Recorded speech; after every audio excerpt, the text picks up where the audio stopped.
from a business energy standpoint, where we felt passion was in the commercial space. And we didn't want to keep trying to force this square peg into a round hole. You know what? Let's burn the boats and say, we're done. The brand is a commercial brand. Lo and behold, we have well surpassed that goal of 2020 and 40 million and gone further past that.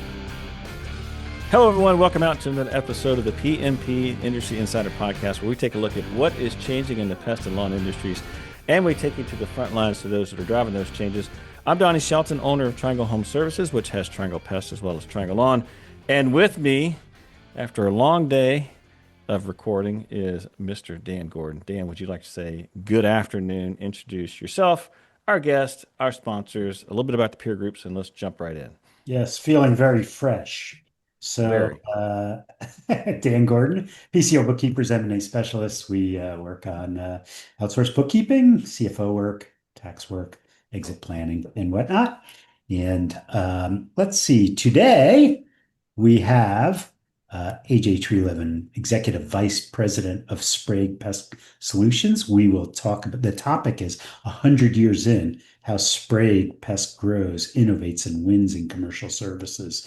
And by the way, when I was young in the industry, Sprague was one of those that we always looked up to, and we still do, but it's been around for a while. Before we get into our special guest and our conversation, let's thank our sponsors. Coalmarch, partner with the team fueling growth for pest and lawn pros. Coalmarch helps you scale smarter. Get a free month at coalmarch.com/podcast.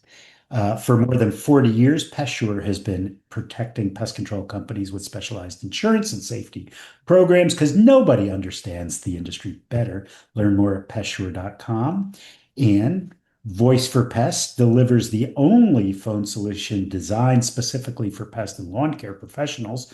From powerful AI features to deep integrations with most industry CRMs, discover why leading companies rely on it every day. Learn more at voiceforpest.com/podcast.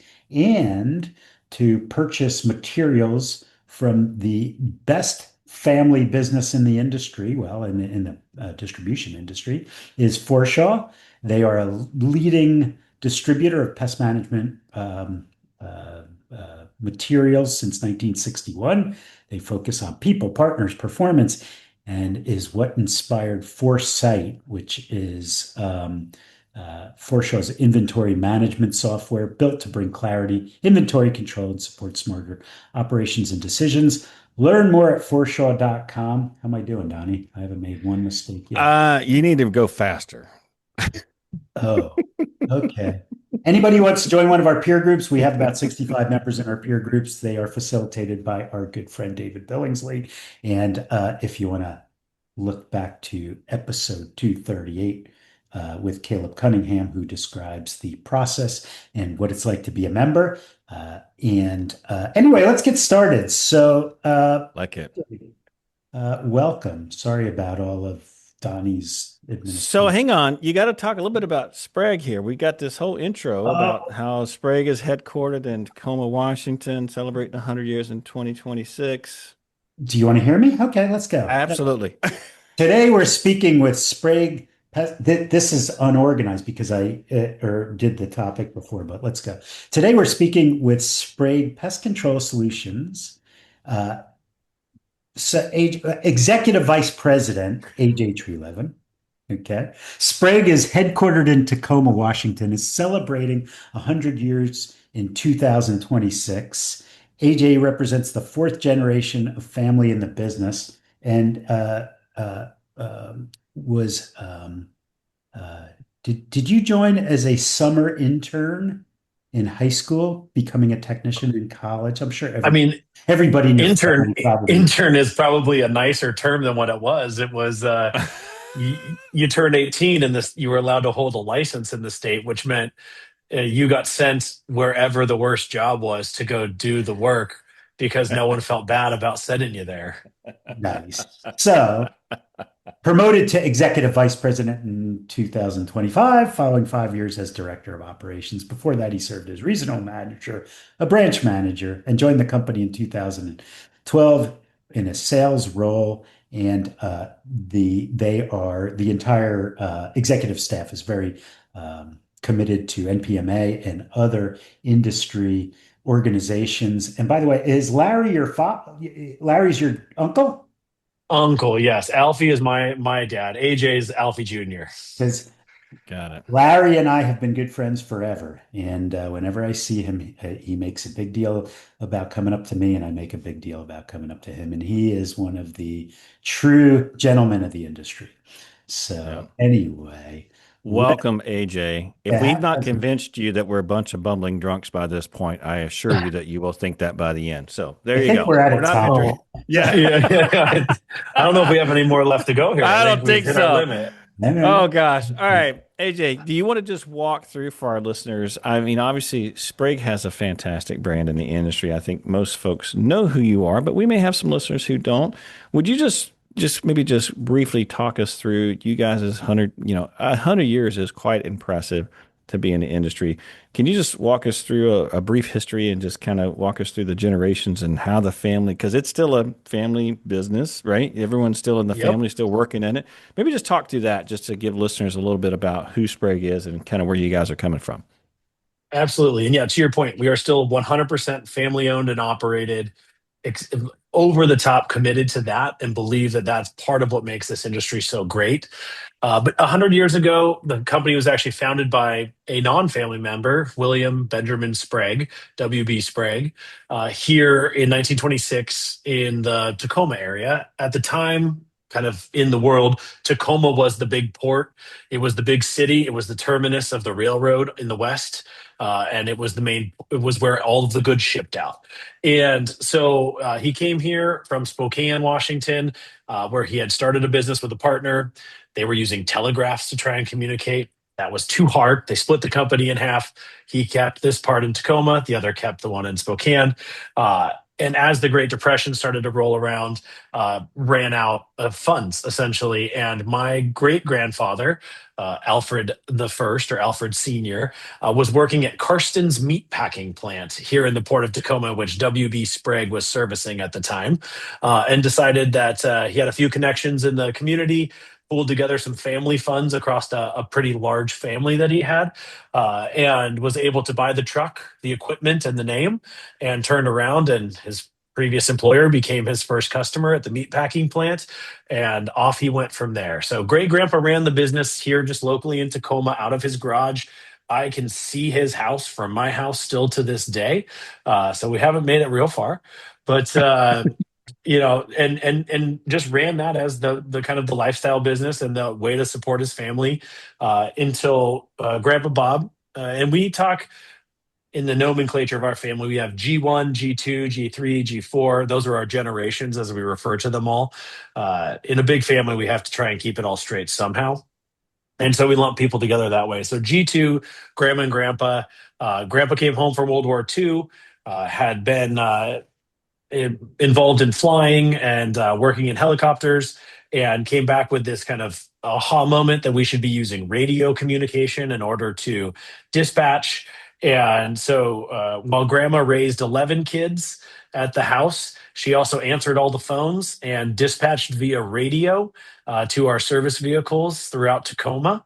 And that's kind of where, Generation 2 started really getting their steam post World War II, finally moved out of the house and into a small office here in Tacoma. And then roughly a little over 50 years ago, Larry, who's the oldest of the 11, joined the business post-college and started working with Grandpa. From there, they started to expand, bought a business in Seattle, Washington, which at the time seemed like a crazy far way away. And Alfie just so happened to be graduating from University of Washington right about the same time, and came over and took on branch management roles there in Seattle and started to build it out. And really from there, it became Alfie and Larry, and it was really a story of expansion and partnership and family business all over Washington, then into the Northwest. And then really over the last 15-ish years is when we kind of really moved across the entire Western United States as kind of the next generation got involved in the business and really generation three, Alfie and Larry felt like they really had a solid base. They knew that there was another generation coming along, that they were secure in kind of the future of this as a family owned and operated business, which let them take a few more risks, let them kind of expand and press the boundaries, including, we expanded to Colorado. They sent Ross, and Ross moved there for 3 years. We needed help in Utah. I was sent to Utah, lived there for 3 years, and ran the operations there. So it's been a history of us going to great lengths, not just the family, but amazing team members who, Yeah. at all costs, have done whatever it takes, flown through the middle of the night, drove days, whatever it took. To get out there and service customers where the customers needed it, and assumed that if we did all of the right things, the fundamentals, the basics, took care of our people, who took care of the customers would ask for more. And that has not stopped. And that has been a through line of 100 years of service here at Sprague Pest Solutions. That's an amazing story. Awesome That is, story. yeah. I think there's a stat like that only like 8 or 9% of businesses make it past the second generation. Mhm. So that's phenomenal. Um, I'm going to go off the little The outline. synopsis that we have outline. Yeah, well, it's late. So I'm going to go off the outline. And was Sprague one of the original founders of Copasan?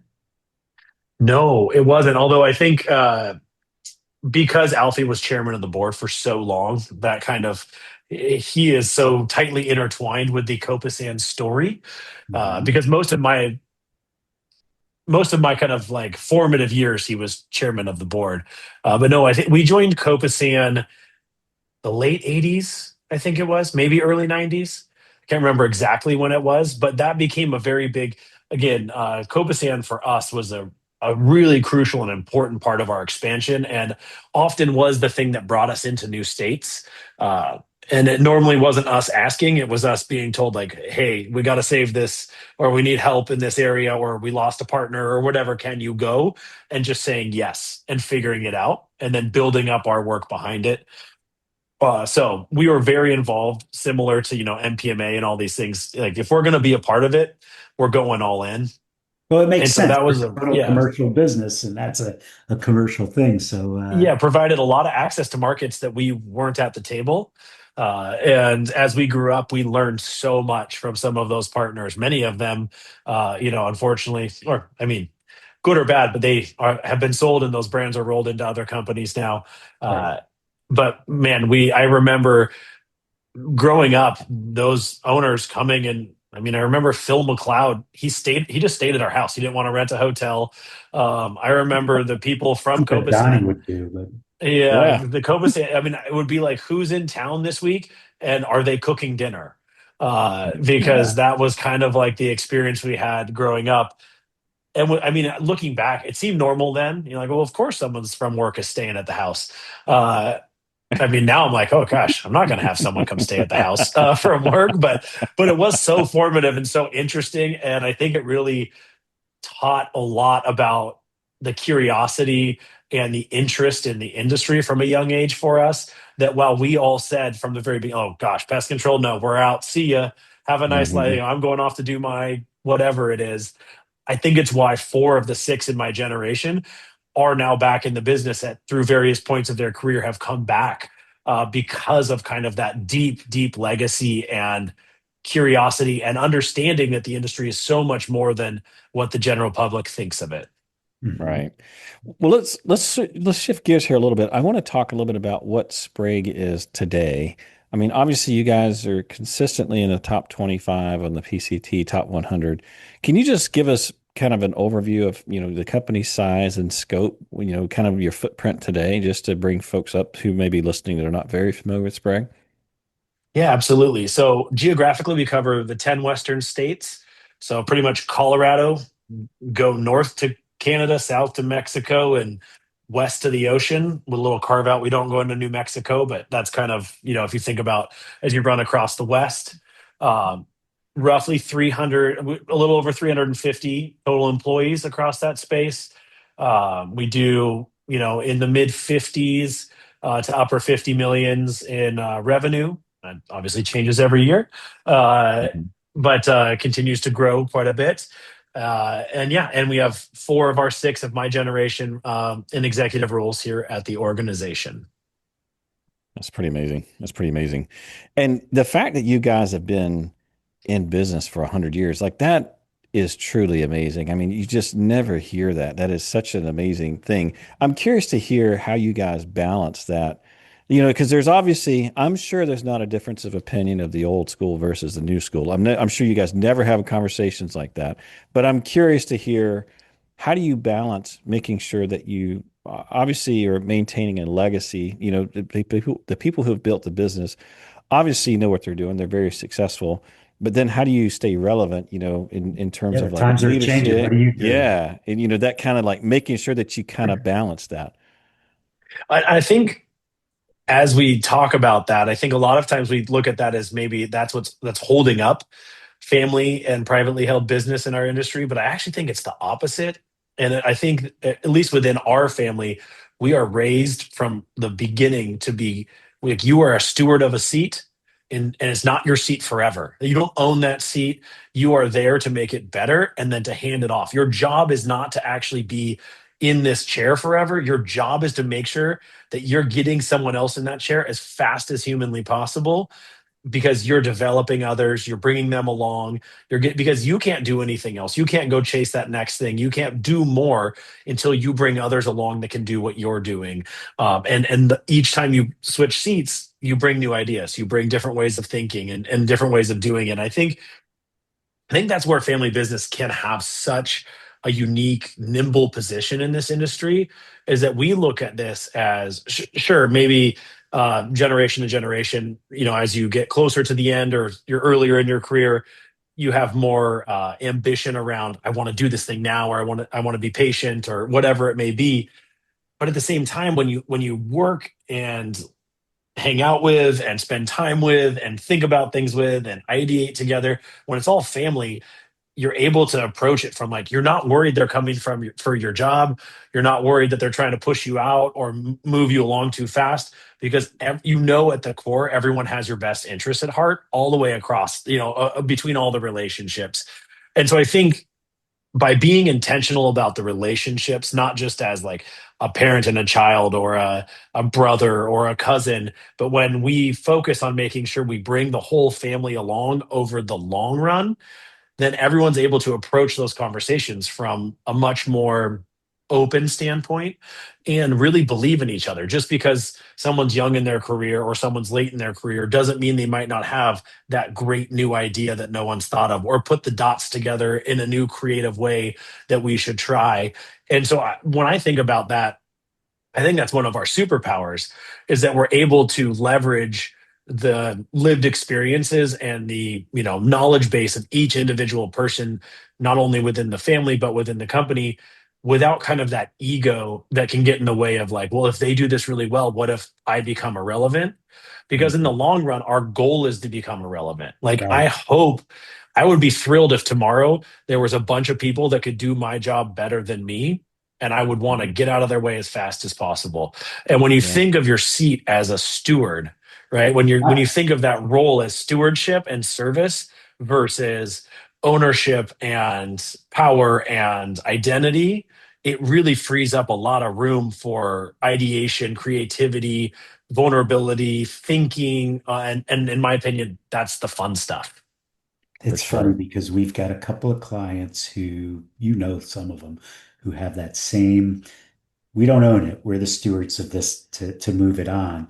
And it's got to be very difficult, as the valuations are very high. You could get a lot of money for your company and be out. But to have that discipline to stay in and to understand that it's a vision going forward, I think that that's really commendable and pretty neat. So, Very much so. I yeah. want to I want to talk about you guys' decision. I know that you guys do a quite a bit of commercial work, and obviously in the industry there's been this kind of this main focus on residential pest, and maybe I'm using my own bias when I say that, and I realize commercial is still a very lucrative and large part of our industry, but you guys seem to be like that seems to be your thing. And it's kind of unique for a company your size. Do you want to talk through kind of what's behind the decision to be that focused on commercial and, and how you avoided, I guess jumping on the residential train maybe. And I'm sure you guys probably do some of that, maybe. I'm not sure, but none. It's all Nope, commercial. 100% commercial. Wow. So Imagine the yeah, now competition that you don't have that you, it's right. So now I'm very interested. So let's talk through that. Yeah, and I mean that is not when we talk, it didn't start that way. And great grandpa was doing the meat packing plant and every neighbor, and all the things. And as every from the founder story, you're gonna go get the revenue that's available because that's the lifeblood to make something. And over the years, as it kind of progressed through the generations, and we got into kind of I'd say the middle of Alfie and Larry's tenure, and our generation was starting to be active. Ross was at the business. I think I had just started about this time, or I was a little after I started. Um, Residential was like 2% of our revenues, but it took so much more mental space than 2% to be great at residential. And so we looked at it really two ways. One was we thought we had set this huge goal of getting to 40 million. And it was roughly 2010. And we came to it because we said in 2020, we'll be 40 million because 20 plus 20 is 40. And that's how we came up with the goal. No, that was pretty much the extent. Very But we scientific. our thought was the way we're going to get there is we're going to put residential over the top of everything, and we're going to go grab all this revenue, and we're going to figure it out. And so we went into Colorado. That was a pretty heavy residential business that we acquired into, and Ross moved there to try and figure it out and understand, like, what does the model really look like. And within like 18 months, we realized this is eating up our brain space. No one is super passionate at a senior level or a family level about Like, it's no value judgment to that, but it just wasn't what we cared about. We kept coming back to talk about the food plant or the Mhm. commercial high rise or the distribution center. And that's what we wanted to go sell. And that's what we wanted to go look at or visit. And it really came down to the fact that from a business energy standpoint, where we wanted to commit our time, where we felt passion was in the commercial space. And we didn't want to keep trying to force this square peg into a round hole. We just said, you know what? Let's burn the boats and say, we're done. This is not part of our future. The brand is a commercial brand. And that's what we were hearing from our customers too. When we were kind of commingling the brand, they were like, oh, I thought you were only with business. And we didn't actually want to dilute that pure business brand because it was strong and had, really built itself over the Western US at the time. And we said, you know what? Let's stick to what we're really excited about. And we felt that we would have staying power both as a business and a family and owner operators if we were getting up in the morning and going to do work that we were excited about, and that would kind of solve a lot of the other problems. And lo and behold, we have well surpassed that goal in 2020 and 40 million, and gone further past that.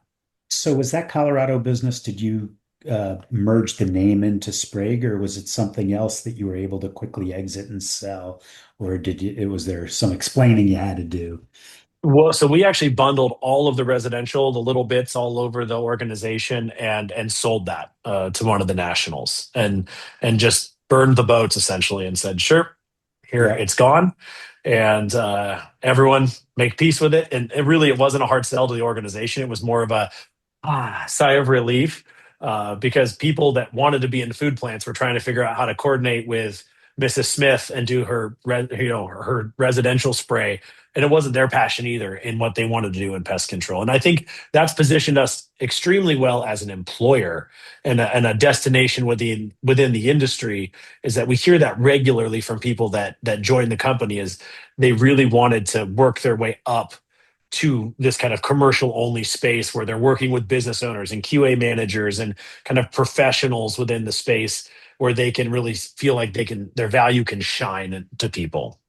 Do you have like a food safety management business within that? Because I know that there are several commercial, like, Stereotech had it, Orchid, Mhm. you know, Yeah. is that something that you guys do, or? In some ways, yes. In some ways, no. We don't have a separate division or anything that does that. the food production kind of industry, distribution, post commodity harvest, all of that is still our largest segment. And we have a very large, we have, I think, we're somewhere 5 to 6 board certified entomologists. We're almost 50 people within the organization are ACE or BCE. We do risk assessments. We do that kind of large scale work, but we're not out doing the temperature readings or that kind of part of food Mock safety. audits, things like that. Yeah. Right. Yeah. Okay. And I want to bring this back because again, that's just so unique for a company your size, 100% commercial, and that you guys have gone all in. I think that's great.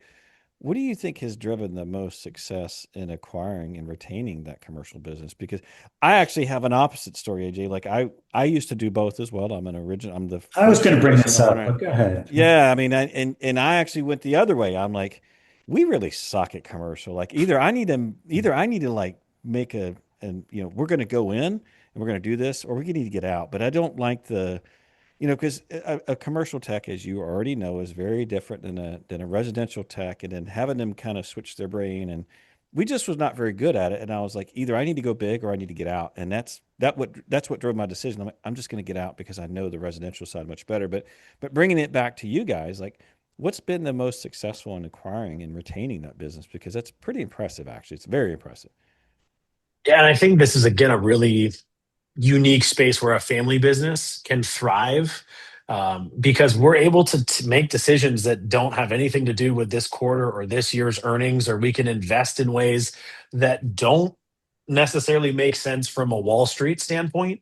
But we're able to take a view that maybe that's not the right decision for today, but it is the right decision for 5 years from now. It could be the right decision for 100 years from now, and that's a literal filter that we use. Like, are we going to be happy about this 100 years from now? And pretty much none of our competition that we see on a daily basis is able to make decisions based on how that's going to play out over 100 year span. And so I think the long range view that we're able to take, because at the end of the day, we answer to ourselves and our family, who is all in on this industry, on this business, and say, yeah, we want to reinvest and just keep going and going, because it does. You're right. We have built tools and hired. We have people that you wouldn't have if you weren't in commercial. Extra people that are checking, our training, our technical, like a lot of that work. Um, it's we built the organization specifically tailored to commercial, which lets us retain those commercial clients, because they know that once you are with us, yes, everyone's going to get it wrong sometimes, but it's all about what companies can make it right.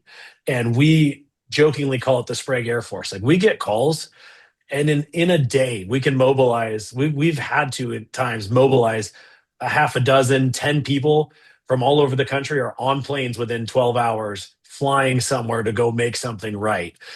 We have places that call with something crazy that's happened, or a shipment's come in from overseas. A dozen trucks pull up, not one truck, a dozen trucks pull up.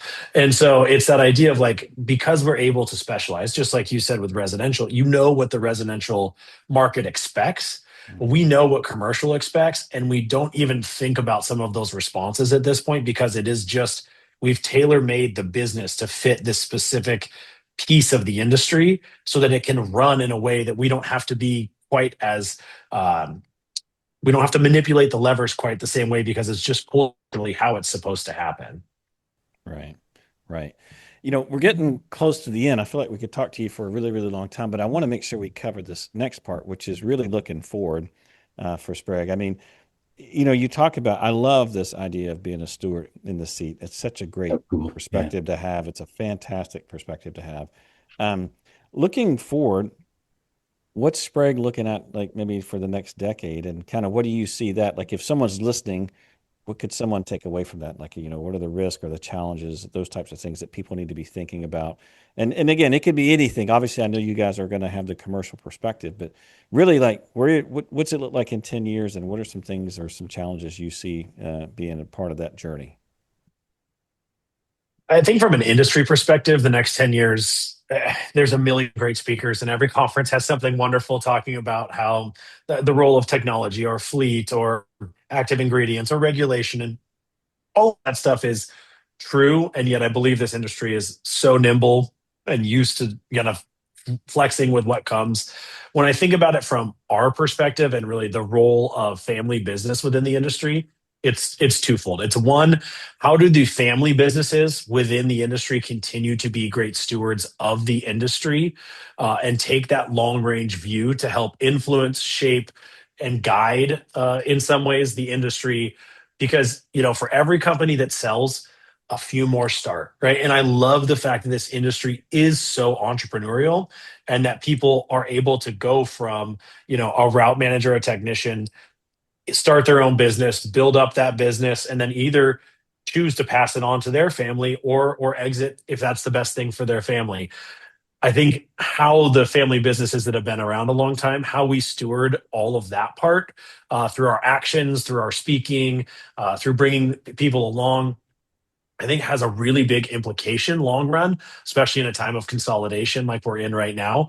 Uh, I think we're better as an industry with family businesses being very involved.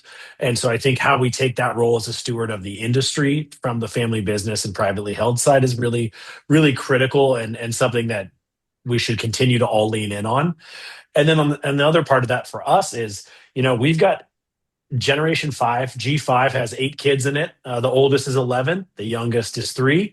And they were all in the family meeting 2 weeks ago, our annual family meeting. Like, we are also focused on the business. We can do business, right? Like, and that kind of stuff is tactical, and we will sort it out as it comes. And we have hopes and dreams and visions.